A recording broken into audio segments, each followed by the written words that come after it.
আপনাদের প্রতিনিধিদের সাথে আমরা অনেকক্ষণ মিটিং করেছি। আপনাদের দাবিগুলো আমরা অনেক আগে পেয়েছি। আমরা সকল আপনাদের যে সমস্ত 6 দফা দাবি ছিল, 6 দফা দাবি সহ আমরা আরো অতিরিক্ত বেশ কিছু কাজ করেছি। আমি মন্ত্রণালয়ের পক্ষ থেকে এসে আপনাদের কাছে এই কথা জানানোর জন্যই আমি এসেছি। দর্শক, শিক্ষকদের সেই দাবি দাওয়াগুলা মেনে নেওয়া হচ্ছে।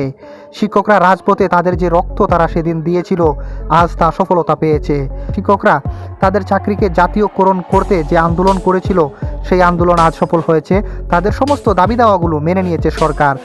পাশাপাশি তাদের উপর যে অন্যায়ভাবে টিয়ার শেল, তারপরে সাউন্ড গ্রেনেড, লাঠিচার্জ করা হয়েছিল, এগুলোর জন্য ক্ষমা চেয়েছে এই অন্তর্বর্তী সরকার।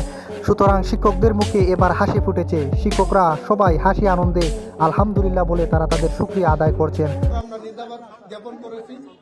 তো আপনাদের বঞ্চনার আসলে অবসান হয়েছে।